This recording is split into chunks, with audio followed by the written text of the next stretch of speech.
Look who came to dinner. Boris Yeltsin, looking for help at the Tokyo summit. The Midwestern floods are now a major health hazard as the president promises help. And Japan hits the beach, but this one's got nothing to do with the great outdoors. This is NBC Nightly News with Tom Brokaw, reporting from Tokyo. Good evening from Tokyo, where it is Friday morning and where the floods back home prompted President Clinton to break his schedule here to promise federal help for those in the devastated areas. And today the president meets with another representative of a devastated area, Boris Yeltsin, president of Russia, desperate for big financial help from the West. Clinton, in his first trip abroad as president, has commanded the spotlight, including last night at the Imperial Palace when his dinner partner was Japan's new crown princess. Russia's President Yeltsin also attended. He'll come away from the summit table with less than what he wanted, however. But even in this setting, all politics is local. And President Clinton last night made a radio speech to the American flood victims. I want the services you need to be delivered responsibly, efficiently, and without delay. And most of all, I want you to be treated the way every American would ask to be treated if they were on the receiving end of this disaster, with compassion and effectiveness as neighbors and friends. The president's assurances came as the flooding along the Mississippi and elsewhere got worse, not better, and public health concerns now are growing. NBC's Dawn Fratangelo has been there since the beginning. There is no relief for those along the upper Mississippi. 4 more inches of heavy rain pounded parts of Iowa today. In central Missouri, 7 new inches of rain toppled a weak levee on the Missouri River. The convergence on the 2 rivers is now a powerful force that's expected to send a record crest 45 feet into St. Louis next week. The Mississippi is not only dangerous, it's dirty. Its strong current is carrying raw sewage and contamination. Health officials are worried about a number of problems. One certainly is puncture wounds and lacerations in the contaminated floodwater. That's essentially a bacterial soup. As a precaution, Davenport's hospital is offering free tetanus vaccinations. Ow. 150 people, including Bob Motto, whose business is flooded, file in every day. We don't know what's floating around down there. There's a lot of railroad ties. Fecal contamination can increase the risk of other infections like hepatitis and intestinal diseases. Residents who have private wells that are flooded should boil water or use bottled water. There are other things to worry about in this water, like rats and snakes. They're swimming in the streets and even biting people. That's what happened to Christy Freeze. Luckily, it wasn't poisonous. I seen the snake sink its teeth into me. That was about it, and I took off out of the water. The frantic pace to save homes in hot and humid weather is causing other concerns. And I'm a little concerned that with all the heavy lifting and some of these people being elderly and out of condition, you could have the summer equivalent of heart attacks from snow shoveling. Severe outbreaks of infectious diseases are rare in natural disasters like this flood. Drowning is usually the leading cause of death. And already, the raging waters of the Mississippi have claimed 16 lives. Dawn Fratangelo, NBC News, Davenport, Iowa. And the East Coast is suffering another kind of weather madness, oppressive heat and humidity, pushing to the limit the millions of people who live there. NBC national correspondent Brian Williams has details tonight. I think I was going to die of heat exhaustion, so let me tell you, very hot. I think it's getting worse every year. It gets hotter and hotter. Much of the eastern United States is in the grip of the hottest weather in history for this time of the year. We have record high temperatures that have been occurring up and down the East Coast all the way to Maine. The air in New York is a thick mixture of haze and exhaust, prompting an area-wide ozone alert for people with breathing problems. The American Red Cross has issued a rare heat emergency, urging New Yorkers to stay out of the heat if at all possible. In South Carolina, the weather could turn costly. Corn and other crops are wilting under the intense heat. Around Atlanta and in parts of the South, firefighters are on high alert for brush fires, the worst of which broke out yesterday.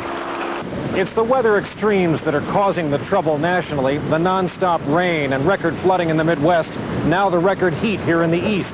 Weather forecasters will tell you there's one basic reason for both. They are related, yes, because the high pressure system over the Bermuda area is basically blocking that front from moving through, and it's keeping all the precipitation lined up along the front, which is right over the same area for the last at least 4 or 5 days. The huge Bermuda High sitting off the coast has almost half the nation bottled up. As a result, record highs are being set each day in cities like New York, Philadelphia, and Washington. In some cases, records that have stood for over 100 years. Relief is hard to come by. For some, it's the beach. For others, an inner-city fire hydrant. And that means dangerously low water pressure, which can hamper firefighters. As for real relief, forecasters say it may not come until early next week. Brian Williams, NBC News, New York.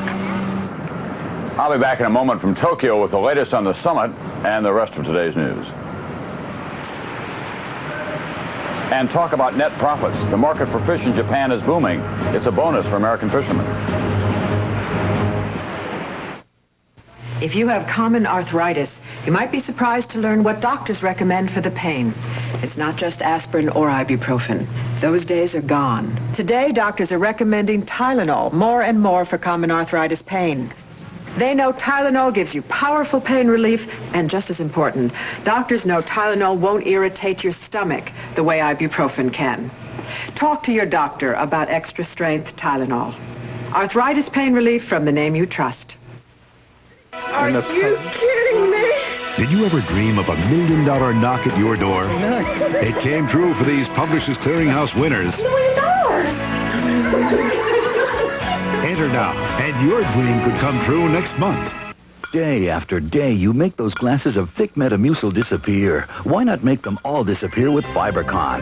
Doctor-recommended Fibercon gives you the same fiber regularity in tablets. Easy-to-swallow tablets. Get doctor-recommended Fibercon.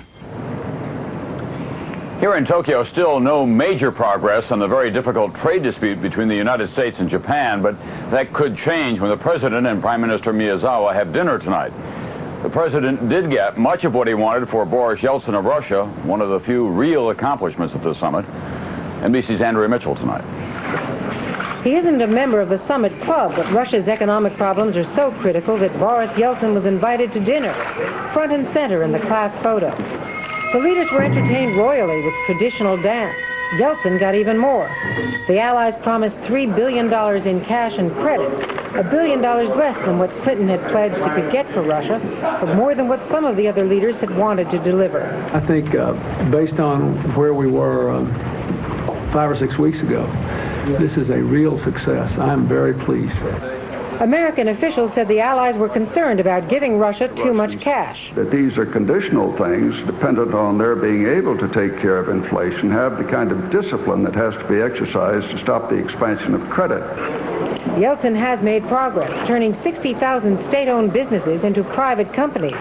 But his central bank is still not doing enough to control runaway inflation. There is still room for further improvement. But the President is determined to streamline this thing. And I'm looking forward. And Clinton believes Yeltsin now has the clout to get it done. He's in very good shape now. Since the election, the process of political reform is continuing in Russia, and I feel good about it. At the final summit session in a few hours, the leaders will issue their economic statement. NBC News has learned that it endorses Clinton's proposed job summit, calls upon Japan to reduce its trade surplus, urges Europe to reduce its interest rates, and urges the United States to continue, quote, long overdue efforts to cut its budget deficit. Clinton, who has just taken an early walk before diving back into summit business, still has some hope of a last-minute agreement with Japan to reduce its $50 billion a year trade surplus with the United States. He also met with American businessmen working in Japan. I prefer an open trading system. I don't think a wealthy nation can grow wealthier unless there is global economic growth. At Clinton's suggestion, the other leaders have agreed to make next year's summit less formal and they hope more productive. Andrea Mitchell, NBC News with the President in Tokyo. With us now, one of the key American players at the summit, Secretary of State Warren Christopher. Mr. Secretary, you got most of what you wanted for Boris Yeltsin. There is no military commitment to Bosnia. Isn't the enduring lesson of this summit that these countries really have to repair their economies for the foreseeable future before they can play a wider role in the world? I know $3 out of $4 billion for Russian aid is a very substantial achievement.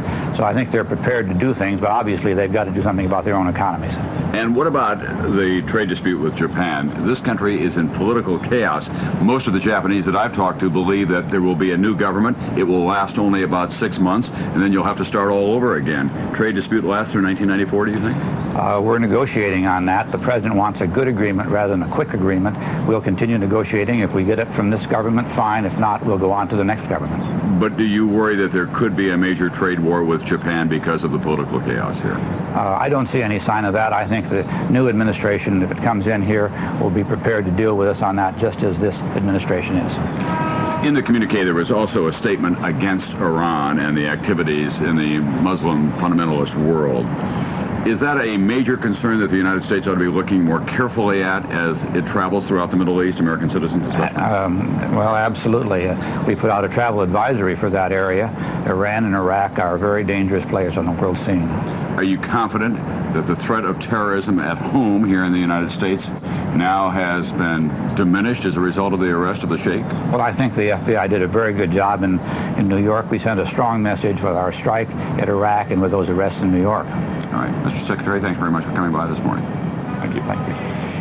And there was an unusual sight today from inside Russia. Even with all of the changes there, it's still rare to hear of trouble in that country's prison system. But here it is. Yesterday at a Russian labor camp, 1,000 rampaging prisoners built barricades and set fires. Security forces put down the revolt, which was triggered by poor living conditions. 5 inmates were killed, 14 were wounded, along with 30 guards.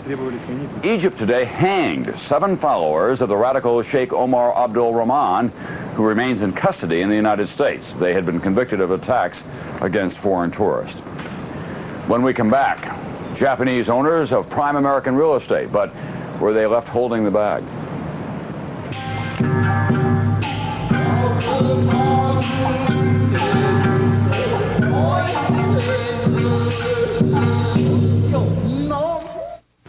At 5 a.m., all the Millers can think about is that first get-you-going cup of coffee. That eye-opening, fill-the-kitchen aroma of Folgers Crystals.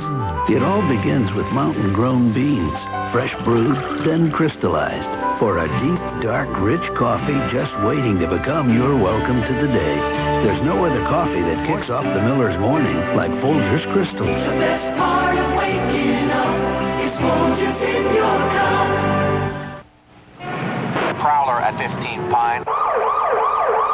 After I got this job and the stress, I had trouble getting to sleep. So I take Unisom to get to sleep fast. It's safe, and nothing I've tried works better. In medical tests, people fell asleep 23 minutes faster with Unisom than without, and slept better all night. I wake up feeling refreshed, not groggy. Let's go. Unisom works faster, so I can be at my best. Save now on Goodyear for a limited time only. Save on selected Goodyear passenger car radials. Save on selected Goodyear Eagles for performance cars and on selected Goodyear Wranglers for light trucks and vans. The time is now. The savings are big. The name is Goodyear. How do I like my steak? How do I like my steak? Bold. Eye-opening. Spicy. It gets you here, and it gets you right here. A1 Bold. Yeah, that's what I'm in the mood for. Original A1 and new A1 Bold. They're how steak is done. Not long ago, Japan seemed to be buying up everything in sight in the United States. That made a lot of Americans nervous, of course, but now the Japanese are sweating. They bought at the top of the American real estate market, which is now in a free fall. NBC's chief financial correspondent, Mike Jensen, tonight. Pebble Beach is one of the most famous golf courses in the world. It also is the scene of one of Japan's most humiliating defeats. He's a very famous Japanese businessman. A Japanese investor named Minoru Isutani tried to make a killing by turning Pebble Beach into an exclusive club for Japanese millionaires. Easy. Minoru Isutani bought Pebble Beach in 1990 for $841 million. A year and a half later, he sold it for a reported $500 million. Pebble Beach is only one of thousands of Japanese real estate investments that have turned into disasters. Real estate expert Jack Rodman tracks Japanese spending. About $77 billion in cumulative investment since 1985. And of that, they have probably lost anywhere between $29 and $40 billion. The Japanese bought properties like New York's Rockefeller Center back when real estate prices were skyrocketing. Then came the collapse and a glut of New York office space. Some wonder whether Prometheus should be replaced by a white elephant. The Japanese also are taking a bath in Las Vegas, where the Japanese buyer of the dunes lost an estimated $95 million when the hotel went into bankruptcy. Same thing in Hawaii, where the Grand Hyatt Wailea Hotel is worth about half what it cost the Japanese to build it 2 years ago. Japanese corporate management, effectively threw caution to the wind and spent. 5 years ago, the Japanese spent $16.5 billion on American properties. Last year, less than $1 billion. Americans have learned that the Japanese can be ferocious competitors. But they've learned as well that a sun that rises can also set. Mike Jensen, NBC News, Pebble Beach, California. But when it comes to eating fish, the Japanese still have the corner on the market. On average, the Japanese eat more than 150 pounds of fish apiece a year. That's almost 10 times the American average. It's a huge business here.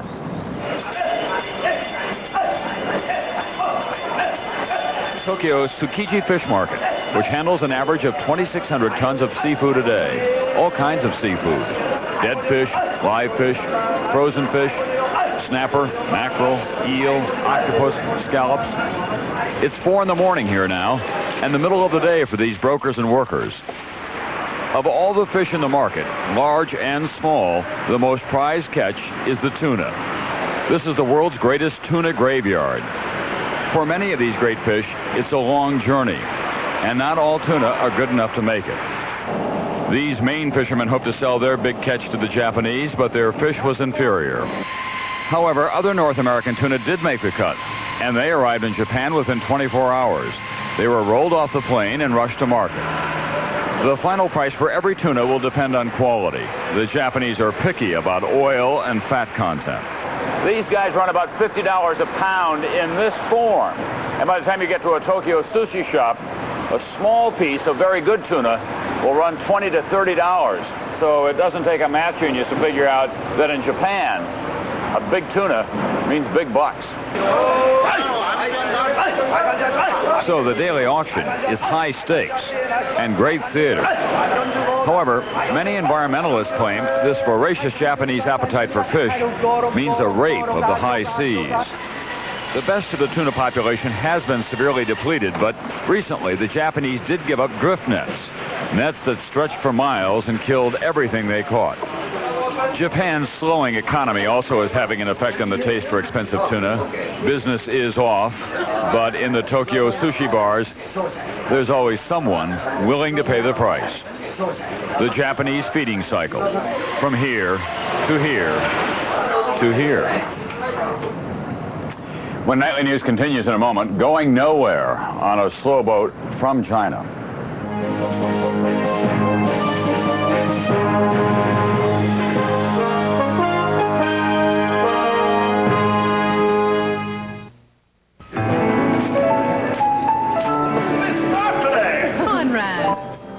Room 801. Once they were in love with butter, but cholesterol closed the door on their dreams until... William. May I serve you? I can't believe it's not butter. I Can't Believe It's Not Butter is the first spread flavored with real sweet cream buttermilk for a fresh butter taste, but without the cholesterol. Now nothing can disturb our love. I Can't Believe It's Not Butter, the taste you love without the cholesterol. I really didn't want my husband to color his gray hair. But then I discovered this, the hair coloring called Just for Men. And now he looks better than ever. Simply apply Just for Men, and in 5 minutes, rinse. Just for Men blends away the gray for a totally natural look. No wonder 8 out of 10 women prefer the Just for Men look to the gray look. It's like you took off 10 years. And in just 5 minutes. Just for Men. She'll love the way you look. You know, a Carnival cruise is the best vacation value going. You can enjoy fun days at sea, fun-filled nights, fabulous food. Oh, boy, you can say that again. Great Scott. Willard, what are you doing out here? Kathy, I'm having the time of my life. Take a 3-, 4-, or 7-day vacation on Carnival, the most popular cruise line in the world. Boy, I can't wait until the midnight buffet. You think you'll have any room left? What are you, a comic? Tonight's forecast, freezer burn. You need Ziploc brand freezer bags. Only Ziploc has the gripper zipper. Tough, tiny teeth you can feel gripping. Lock's freshness in, freezer burn out. I'm freezing my rump roast. Ziploc has the lock on freshness. Oh, guys, my commercial. Listen, Wheat Thins pack a ton of hearty taste into a snack that's smart to eat. See? The smart little snack that's big on taste. You're deliciously correct. Oh, maternal one. Zap! Lori was dying of breast cancer, but her insurance company refused to pay for a treatment it called experimental. Could it happen to you? Don't miss Dateline NBC. Tuesday. A government report out today says it will cost tens of billions of dollars to clean up pollution on public lands in the United States. And a big problem, unexploded ammunition left behind at military test and training sites. Here in Japan, officials are beginning to worry about a new wave of illegal immigrants coming out of China, a worry that's well known to American authorities. Tonight, the United States Coast Guard is towing a ship toward Southern California loaded with Chinese refugees. 2 other shiploads are nearby. More now from NBC's Pete Williams. The Coast Guard has boarded all 3 ships, finding nearly 650 Chinese with no immigration papers. The 3 freighters are off the coast of Mexico. The closest is 150 miles south of San Diego. Its engine has broken down, so the Coast Guard is towing it north, away from the storm left over after the Mexican hurricane. The Coast Guard is detaining the other 2 for now. President Clinton's new policy to get tough on those who smuggle immigrants calls for turning such ships away. But there's been no decision on what to do with these ships. They could be turned around, or asylum claims of the Chinese could be handled at sea. A lawyer for refugees says those seeking asylum must be heard. Those who are afraid to return should be given an opportunity to signal that fear, and if they are afraid, their claims for asylum should be examined. The Attorney General says for the future it would be best to stop these ships near their home countries. I think it is much more effective to intercept them early on and turn them back. The administration would prefer not to bring the ships into port and have to find a place to detain the Chinese. The legal question is whether the ships can be turned around if the country where they're registered doesn't want them. Pete Williams, NBC News, Washington. In a Los Angeles federal court today, former financier Charles Keating Jr. sentenced to 12.5 years in prison for swindling small investors in a savings and loan scandal of epic proportions.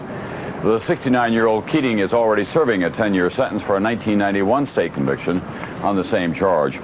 Some new millionaires in America, jackpots totaling $177 million in 3 big lottery drawings last night. In that Powerball lottery, a single winning ticket worth $110 million. The winner is somewhere in Wisconsin, but he or she is yet to come forward. In Texas, 2 of the 3 winners have claimed their piece of a $49 million prize, but no one has cashed the winning ticket yet in Illinois. Much smaller jackpot there, just $28 million.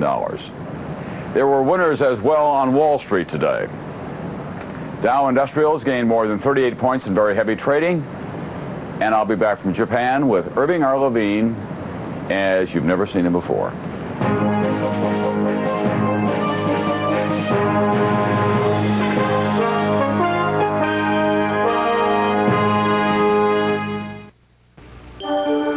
You're about to see another side of Effordent. 2-layered Effordent. The white side helps clean and deodorize with Arm & Hammer baking soda. The blue side also has more mint to provide more freshening power than ever before, making this the best Effordent ever. 2-layered Effordent. Clean, fresh dentures come out of the blue. Oh, we dreamed about a vacation in Hawaii for 12 years. Then we get there, and disaster strikes. We're all stuck in our room with diarrhea. So I bought Imodium AD.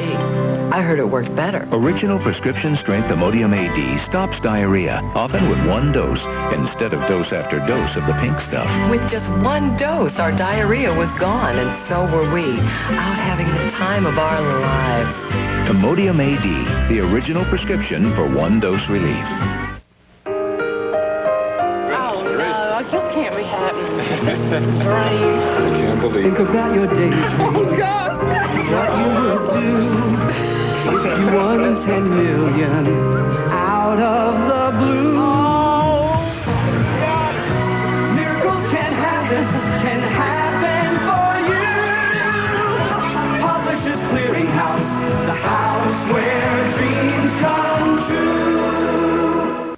Some days my minor arthritis acts up, and I really feel the pain. I used to take aspirin. Now I've switched to Advil. Advil relieves the pain in my stiff joints. In fact, one Advil is as effective as 2 regular aspirin. And Advil is gentler to my stomach. Maybe that's why doctors recommend Advil for minor arthritis pain more than any other brand. For my pain, I simply prefer Advil. Advil, advanced medicine for pain. This summer, Wednesday nights get hotter when 2 of television's top anchors team up for a brand new primetime program. Tom Brokaw and Katie Couric together this August on NBC. In Japan, life is not always a day at the beach, but the Japanese are beginning to have more fun. After making so many personal sacrifices to produce the Japanese economic miracle, they're now producing leisure time as well. NBC's Irving R. Levine, as you've never seen him. Ah, the seashore. Time off at a lovely beach. Japanese enjoying the great outdoors. Couples basking in the sun. Basking in the sun? Welcome to the indoor beach. Japan has improved on nature. No sand to get between your toes. This beach is made from concrete and rubber. A warning. Watch out for the rollers created by Japanese technology. For ambiance, a pirate shipwreck. Tropical plants, plastic. At this beach, tanning is by sun lamp. Japanese pay $36 to get in. They tell you this place puts real beaches in the shadow. No insects, no wind, no litter. Even if it rains, at Wild Blue in Yokohama, it's always fair weather. Built by a Japanese steel company for $180 million, it's become so popular that more are being built all over Japan. Even in these idyllic surroundings, one's thoughts flit back and forth from the leaders around the summit table to the beach. The leaders worried about their economies in deep slumber and threatened by the inflation monster. The summit concentrating on the economy's bottom line. And a troubling thought. Are the leaders in danger of being swept away by new waves of recession? Are they in over their heads or just up to their ears? One thing is sure. Certainly, at least up to their knees. Irving R. Levine, NBC News at the beach at Yokohama. I don't think Irving's beach fashion will catch on. That's Nightly News for this Thursday night from Tokyo and the Economic Summit. Tomorrow morning at 7 Eastern Time, NBC News and the Today program will have live coverage of President Clinton's news conference. I'm Tom Brokaw. See you again tomorrow night.